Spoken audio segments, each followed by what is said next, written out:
Kia ora. Welcome to Conversations with Wahine, brought to you by the Wellington branch of the National Council of Women, New Zealand.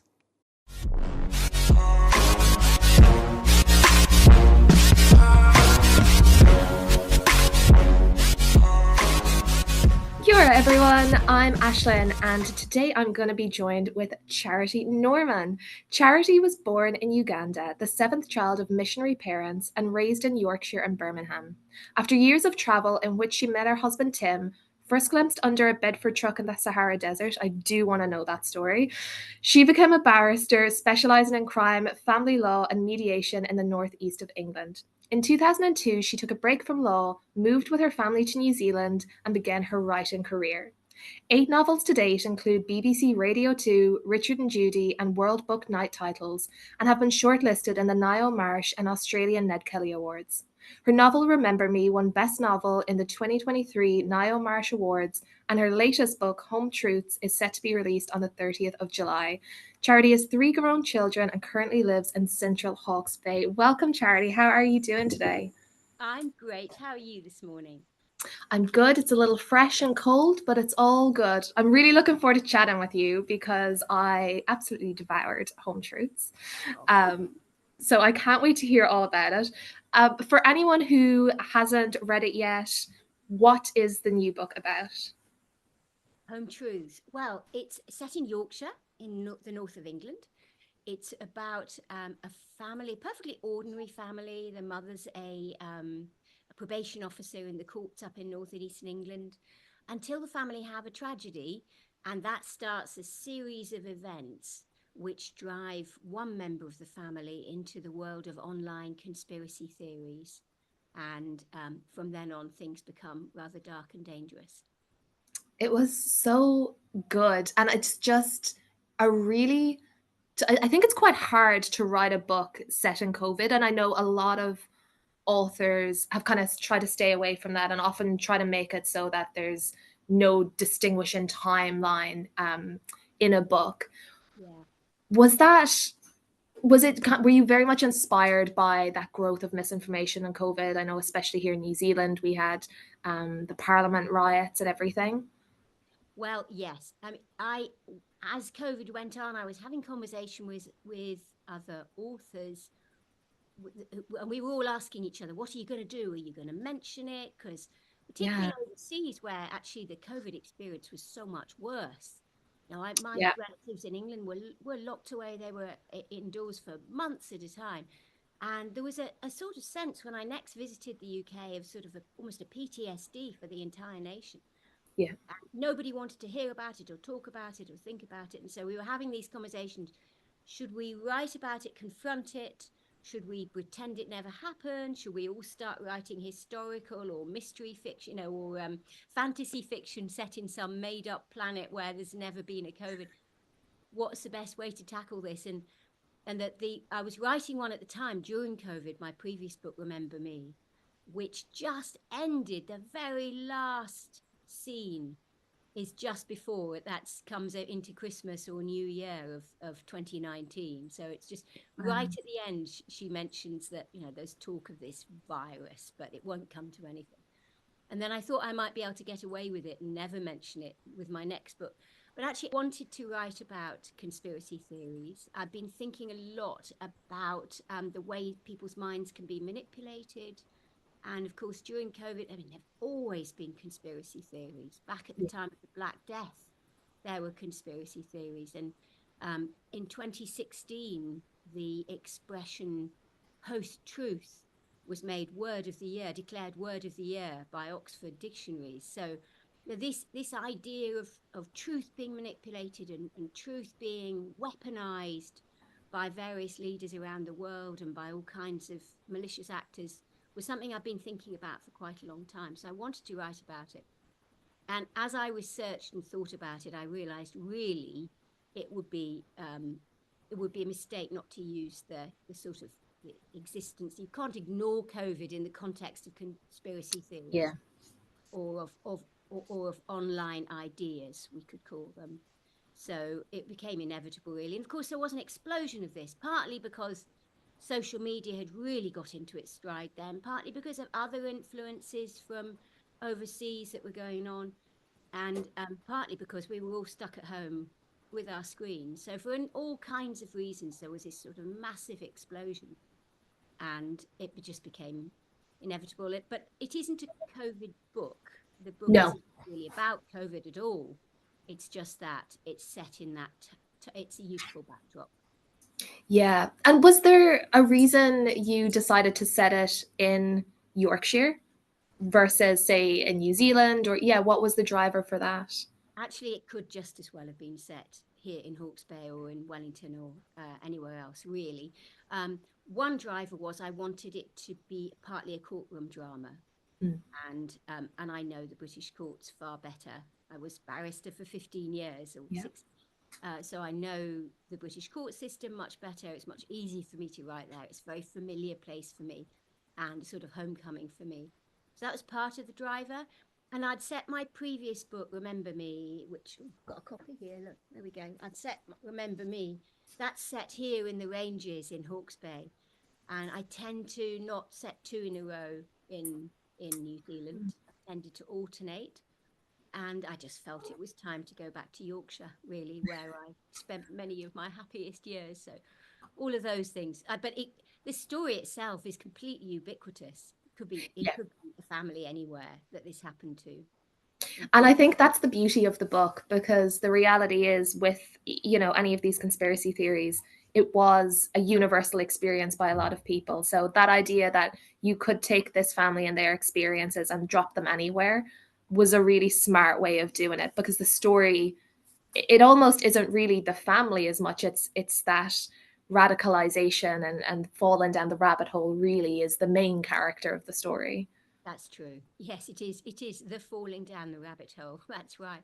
And which of us hasn't experienced it? And it's the same. It's the same back in the United Kingdom, that almost everybody you speak to has some experience.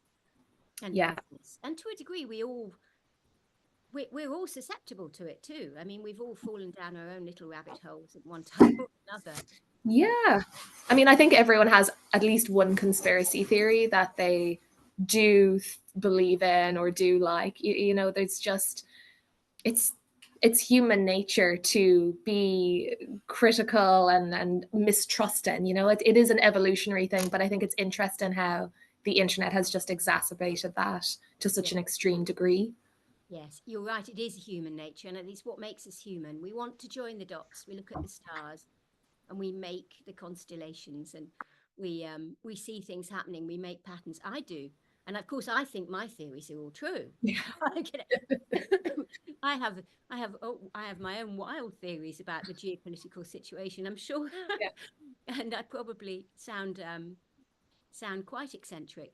But so we absolutely do, and of course we should question what our leaders are doing. We should question what's happening in the world, and why is it that tobacco, for example, cigarettes could go on being sold long after we knew that this might cause harm, and that thalidomide carried on being rolled out even though there was all kinds of indications that was harmful. There's all kinds of genuine investigate. That's what investigative journalism is. So it's not as though there probably were no weapons of mass destruction.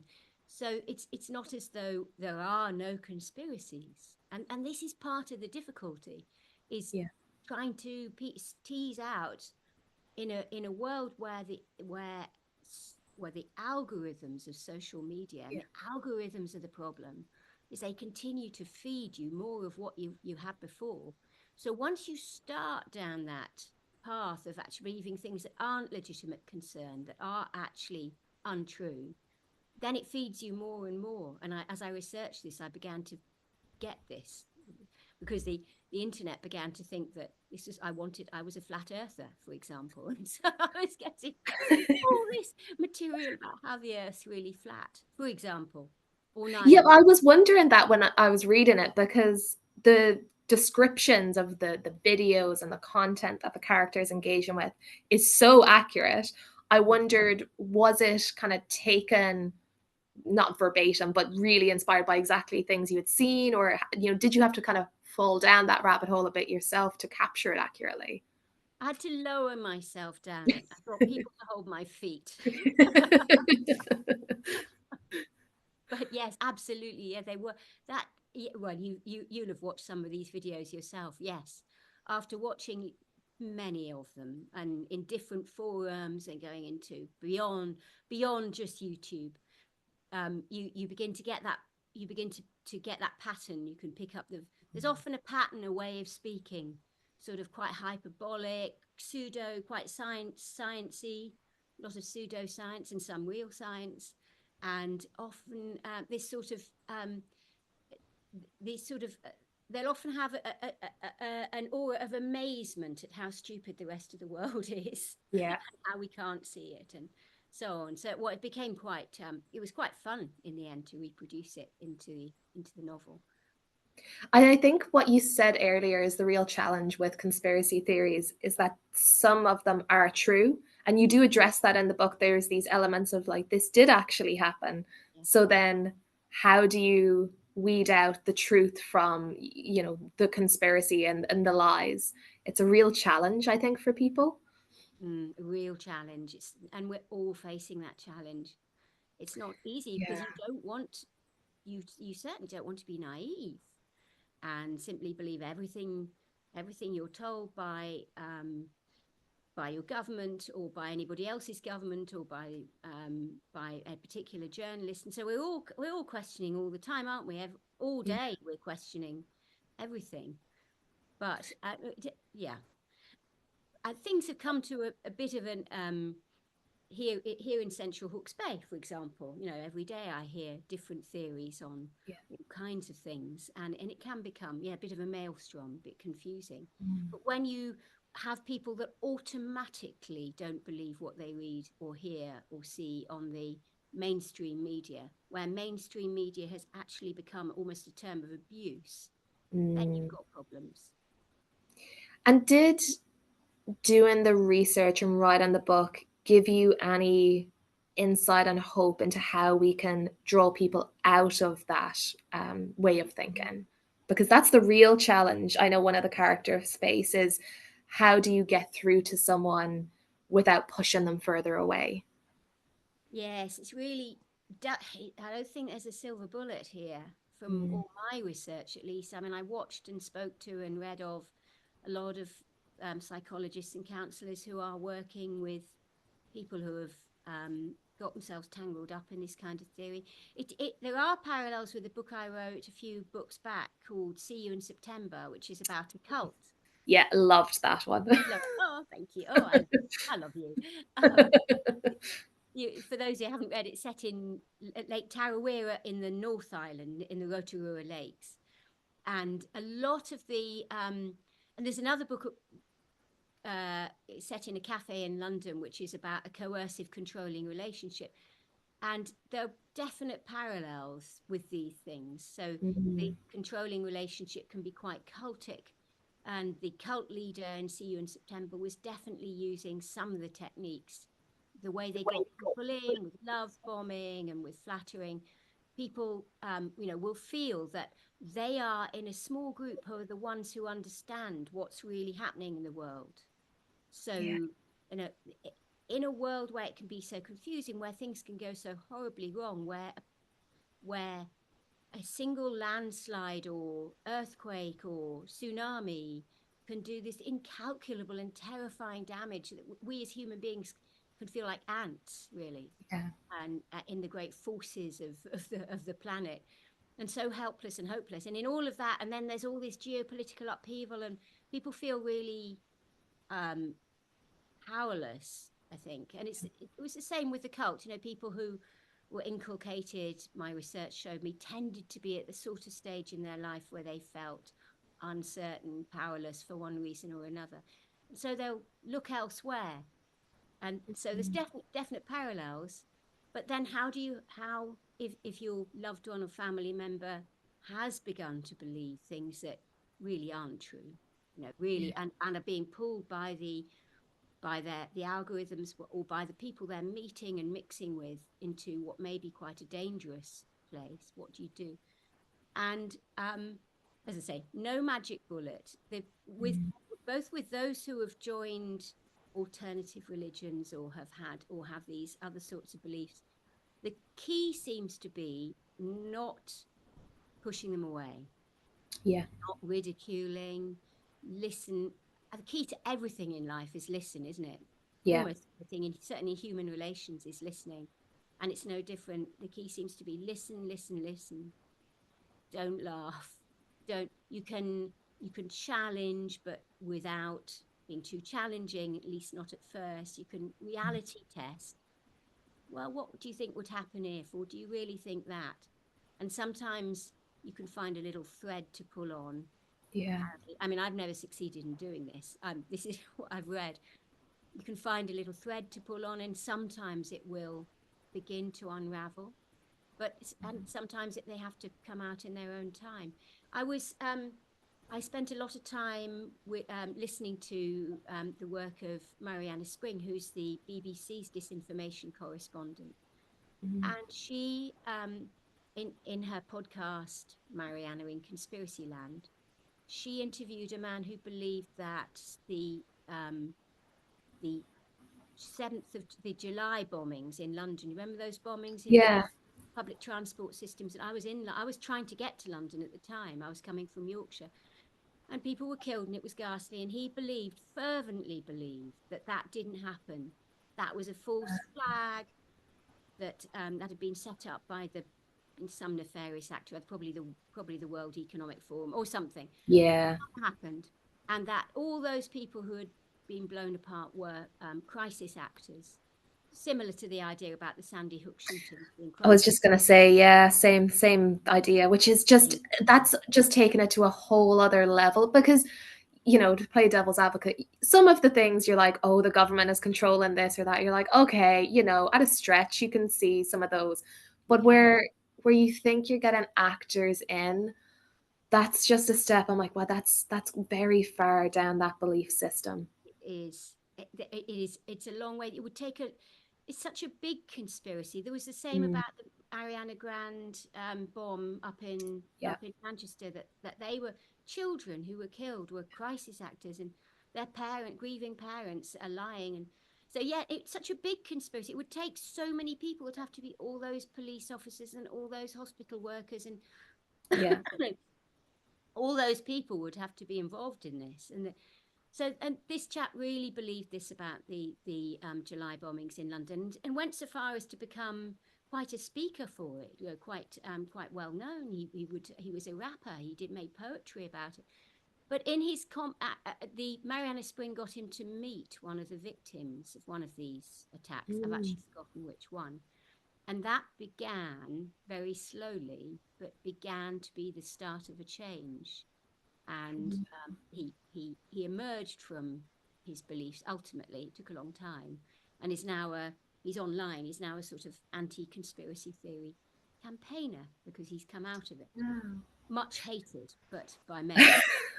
I mean, it's so difficult because with a cult like in See You in September, you can physically be removed from that environment. But with the internet, even if you disengage from these, websites and chats and groups, your algorithm is still going to push you down there. And you can't really, in this day and age, avoid the internet. You No, have to be involved in it. So it's so much more difficult to get people to step away. yeah, that's a really valid point. You're absolutely right. It's all the vortex is still Yeah. there, and with those algorithms, it's absolutely right. It's not. It is just a belief system, but in a sense, it's more than that. And it's almost a whole universe with its own leaders and its Yeah. own doctors and its own ideas, its own meetings. And although there's lots of different sorts of theories, they tend to be connected by this overarching idea that we are all being lied to on a simply colossal scale. And once you've glimpsed that, and you begin to see, it all begins to make its own kind of sense. Yeah. Yes, I can, you're right. Even if you couldn't begin to emerge from it, the real world, whatever that means, actually, because Mm. nothing seems very solid right now, does it? Yeah, that's the thing, isn't it? Can seem just as shifty and weird, I guess. Oh, I really feel for families going through it because it's so difficult, and it must be really hard seeing a loved one there in your home and you almost feel like you're losing them while they're just sitting beside you. And I think you capture that really well, and the knock-on effect to the wider family. It's a really huge impact something like this makes. It is a huge impact. I've talked to a lot of families who have been torn apart, or some manage it, and I think I would struggle to manage it Mm, myself. Um, yeah. but some do, and they just say, oh, we just don't talk about that, or oh, we tolerate all sorts of things in our families. And it's true, we have all got Yeah. we've all got that into our families. We all have a lot to tolerate. um, but and others who can't, who didn't, and really effectively lost their family member. It's And tough. And as you know, in the book, you just see not even family, but friends pull away because you don't know how to react to this. And it's difficult because obviously the people who have these beliefs believe them so strongly. And to them, they want to save you and protect you. And it's a really big chasm that forms between friendships. yes, yes, they want to save you. That's a really good point. Yes, and it's the same with other religions and extremism, Yeah. isn't it? Of very all sorts. Yeah, Yeah. there's that almost that impetus. They must explain it to you. We've all been fixed by that person with the glittering eye, like the ancient mariner, you know, who is who is just determined to make us hear and understand. And your instinct is to run, run, run, and not not stop running, isn't it? Because you sort of, there'll be this moment where you know where this is going. Yeah. Yeah, and they, but of course, as you say, they very often feel they really must make you understand because your life is at risk, Yeah. and they have to help you with that. And you Yeah. don't understand, and you don't see it. How can you not see it? What they can see. It must be awful, actually. I Yeah. Quite a helpless feeling, I imagine. But then also that makes it so much harder to step back because you're giving yourself to the enemy, I suppose, in their eyes. yes, Yeah. yes. And I wondered um, more about writing the book. How do you manage bouncing between different points of view when you're writing? Because I know in this book you go between quite like a young child and then to an adult. Is that tricky to jump into? Because obviously the mind of a child is very different. How do you navigate that? I quite like doing it, and I will find that having been in the mind of whichever character it is for a while, it's then quite nice to start again, another chapter with another voice. But a lot goes into the editing process, so Yeah. that because sometimes you will make a misstep, you haven't got the voice quite right, got it quite back as you've come back into that other character. So during the editing process, I will go through and edit all of those from one voice, one person, to get that uniformity if I can, that Yeah. smoothness of voice, and do it again with the next and then with the next. I try to inhabit the characters, which makes me go really weird for a while, almost the entire time writing, because you do really have to walk in their shoes if you're going to Yeah. if you're going to think like them, speak like them, talk like them, and experience the world as they do from their points of view. So I get to know them really well. I try to. That's the idea, and then inhabit each. So, but oddly, there isn't really a wrench as I close the chapter on one and move into the next. Uh, it's. I guess once you've got to know them quite well, you can do that. It must be hard when you finish a book then walking away from those characters that you've spent so much time with. Yes, it can be. I mean, you by the end, the last few months when you're editing really, in this case of this book, really feverishly. I just This book was. this book did my head in. I mean, See You in September did my head in as well. It was partly because of the weirdness of getting into the mind of people who are believing something which made sense. That was the awful thing, which made a kind of sense as I was Yeah. writing from his point of view, so that you can understand their universe. But and same with the cult novel, getting into that and becoming so immersed in that. And the last few months, I had a lot of editing to do. I did two big rewrites, which is pretty normal. I do a lot. I do edit. I edit a lot. And then I polish and go over again and again and again.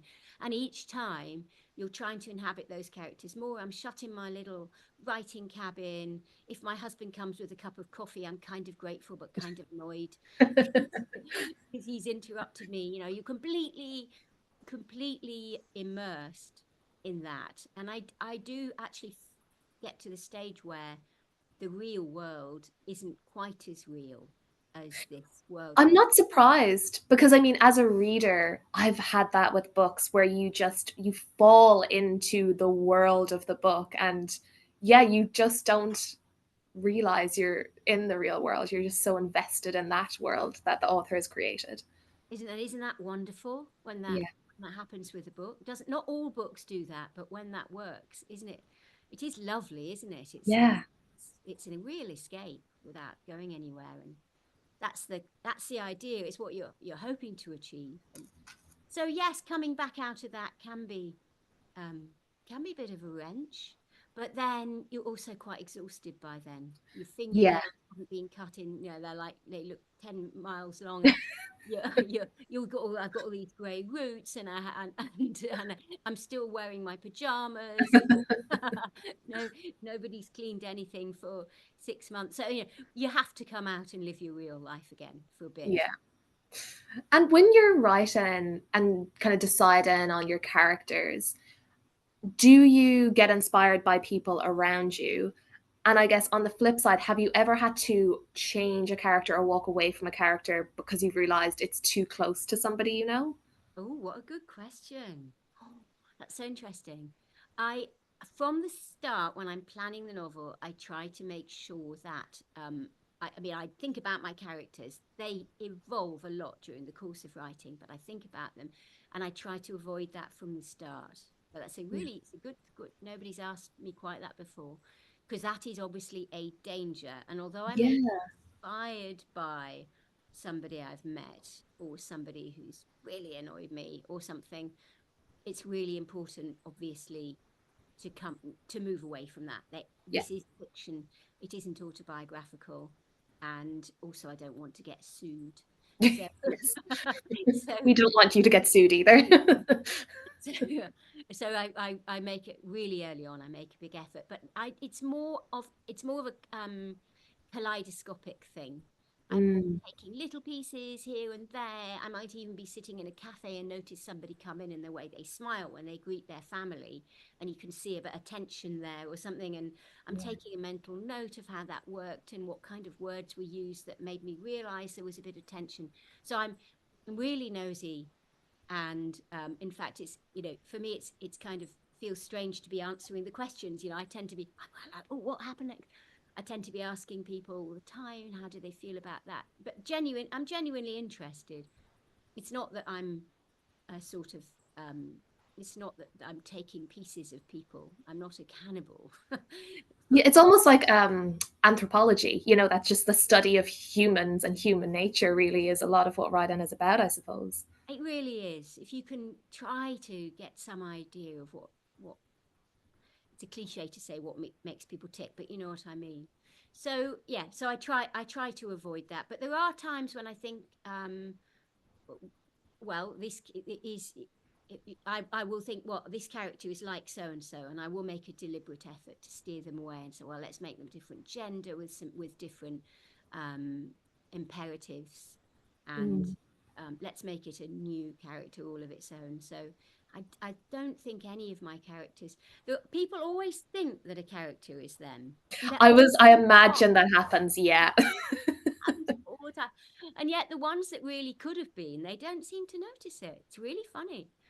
It's, I suppose it's how people perceive themselves as very different than how we perceive them. Yes, yes, yes, that's right. That's absolutely right. Yes, they'll totally miss the one that could have been them. And we do, and that's part of understanding a character is thinking, how do they perceive themselves? How do Yeah. others perceive them? And that's we're quite complex, aren't we, in that sense?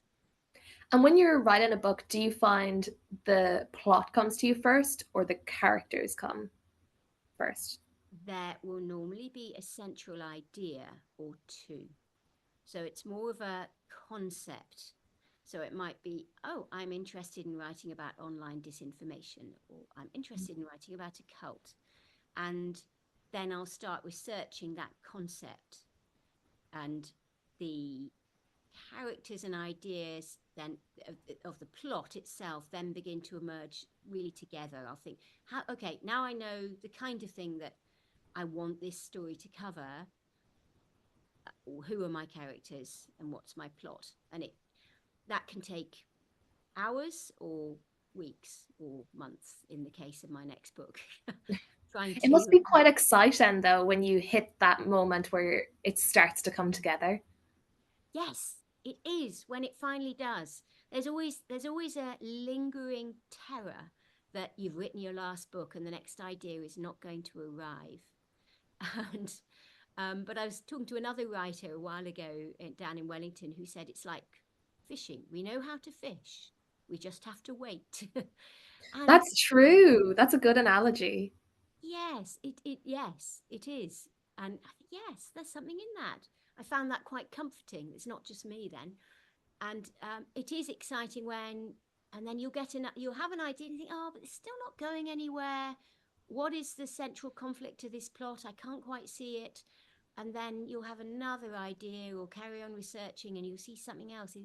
Oh, that could work. And you begin to put it together and and that is a lovely moment, actually. It is. It's one of my books appeared to me very suddenly. My second book, Second Chances, is called After the Fall in Britain, and that was a really successful book. It was a Richard and Judy Book Club choice, but I didn't. I was sitting by the fire at 3 o'clock in the morning one night trying to think, and my son, who was then 15, came upstairs and said, "What you doing, Mum?" And I said, "I'm thinking about this book. I want to write about some a family and somebody in the family has done something really unforgivable. She's broken something really valuable, and it's going to be, can we get past that?" And he said, "Well, the most valuable thing in the family would be one of the other children." And Wow. with by dawn, I had my synopsis written. So thank you so Wow, amazing.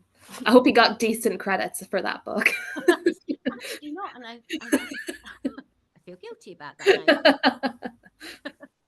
Wow, that's amazing. Yeah, isn't it so interesting that difference of like the slow burn versus that spark of immediate ideas? Does that have an impact on how easy it is to write the book then, where you have that immediate, it hits you versus that slower burn?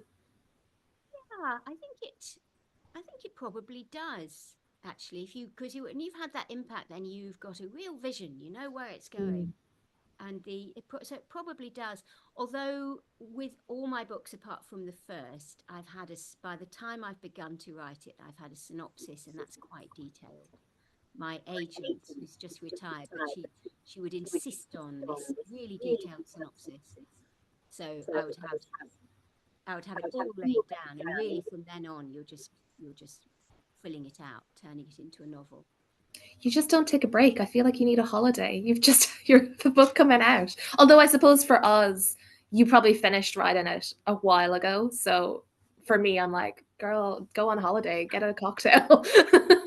I, Thank you for saying that because I feel so inadequate because I'm surrounded by these, or I go to events and these authors that are writing so much faster and they've always got their next book just coming out. I think, how did you do that? You and I were both finishing our books and now you're finishing your next one.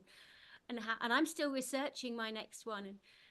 But you're right, there is a gap in between. But I was still editing this one coming up to the end of, around the end of last year and into this year. So and then of course you've got you've got things to be doing around the time of the as the book's coming out and the launch, and all that time you're meant to be researching and starting on your next, so that's tidily ready to come out, next year. I tend to make them every 18 months to 2 years. In fact, gives me a bit more time. That's just incredible to me. I just can't even imagine writing a book every 18 months. That's phenomenal. But I know what you mean. You have authors like Stephen King who's putting out a book, every week. Like, I don't know what he's doing over there. Yes, Catherine Chidgey brought out two brilliant books, in one year. It's and they just indefatigable. And Nikki Pellegrino brings them out, indefatigable energy that I am of which I am in awe. And I mean, I do think it would help if I wrote a series, so at least I wouldn't be Yeah. developing a new universe with each one, new characters with each one. But Yeah. I always want to start a new theme, so I don't think I'm quite at the series stage yet. And I know a lot of authors, when they're writing books, tend to avoid reading them to not be influenced. But has your reading style changed over time? Is it affected by the people you meet or the books you've written? Undeniably, yes, and we are meant to read. The advice I was given, which it is right, although I struggle to do it, is read everybody's work all around you, read everything you can get your hands on, just keep reading. In fact, when you're writing, it is difficult to find time to read. Yeah. But I do find if I'm getting into a bit of a slump and I read a really good book that's inspiring and I get ideas from it, I think that worked. They got around the problem of pace by doing this or that. And I would definitely learn from that. I just read a while ago, I read Michael Bennett, the New Zealand filmmaker, his first book, Better the Blood, for example. He's a filmmaker. He writes in quite a visual way. He isn't afraid of changes of scene. He's not afraid of short scenes with some description in it. And that was really useful for me, interesting to read that style. That's just one example of many. You'll see the lyricism of somebody's first line and think, oh, that's extraordinary. I'd like to be able to do that. And I've just read, I got into a bit of a slump and I was a bit low about coming up with a synopsis for my next book. And I read a book from the Paris Files by an author called Lemaitre. I'm probably pronouncing that wrong. And it's a really violent, abusive book, but which was recommended to me, but so superbly written. Yeah. And structured. And it may not be that you're going to cherry pick any particular things from the book. It's more of a general inspiration, really, and it keeps your game up. So yes, I do read lots of New Zealand authors as well. I do try to read them, and I do try to learn. We're all learning all the time, aren't we? Yeah. And I look back on my first books. That same son who said, "What about the most precious thing in the family is one of the other children?" He he read the opening chapter to my second book, said too many adjectives, put it down, and he was right. There are too many adjectives. That's something I've learned. You're getting better. So yeah, constant learning process for me, and a constant sense of vague inadequacy and the need to do better, improve, make this sentence better, do better, like my teacher said in all my school reports. I feel like anyone who's went on to be a successful writer, every teacher had similar feedback in their school reports. So there must be a trait in childhood that leads to good authors, I think. Maybe. And I know you've mentioned a couple of really good books there, and it's always really hard to pick a favorite. So I won't ask you to do a favorite book, but what was one of the last great books you read? Oh, one of the last great books I read. I love Fiona Kidman's writing, and actually Renee, I read she wrote an autobiography called One Pair of Hands. I think got it here. Yes, These Two Hands. These Two Hands. And I found that I just was enthralled by that. I was enthralled by her writing style, by her descriptions of the personalities, of her inner life, the inner life that comes out through that writing. So that was enthralling, not a piece of fiction. And actually, the last thing that I picked up and just couldn't put down was the Paris Files, set in Paris, about a serial killer, but very surprising. And I came away thinking that was great writing. Amazing. I think our listeners they're always looking for a good recommendation, and no better than an author to give a good book recommendation. Oh, well, that book's called Alex. Alex, but it does, trigger warning. It is full of really nasty violence, and I had to sort of squint and skim over some. Yeah. Yeah. But I mean, that's the power of the book, isn't it? When the writing is so well done that you still want to keep going with it. That's a real art with that. Yes, yes, that's true. Yes, even if you want to go fast because you want to miss this bit out, but Yeah. Like a horror movie. constant surprises. It's been so lovely chatting with you, Charity. Before we go, your book is coming out the 30th of July, so in just 4 days. Yes. Where are you going to be doing any book tours? Where can people get the book? Where can they follow you? All of that. Oh, well, thank you for asking. I've got a copy of it here, Home Truths. There we are. Is yes, coming out. I think they tell me on the 30th. The launch is on the first launch is in Napier on the 31st of July. So that's next Wednesday. I better get making my chocolate brownies for that. And there will then be there is a bit of a tour. I will be going to, and I'll be putting that on my Facebook page. Ultimately, everywhere that is. But starting in Te Puke, Paper Plus, Rotorua, Waipukuro. I'm going to be going to Schrodinger's Books at some stage, and then up to across to Hamilton and various other places. So have a look on my Facebook page and look in your local Paper Plus. Amazing. Hopefully you make it to Wellington and we get to meet in person. That would always be nice. Oh, that would be lovely. Yes, well, I will be at Schrodinger's Books on a Friday. I think it's the whatever the Friday is in mid-August. Oh, But they're amazing. advertising it too, so in Petone. Perfect. Oh, Charity, it's been great talking with you. And anyone who hasn't read the book yet, go out and read it because I absolutely devoured it in a weekend. It was great. And I'm so excited to see what the next book is. Thank you so much. It's been lovely to meet you. Thank you.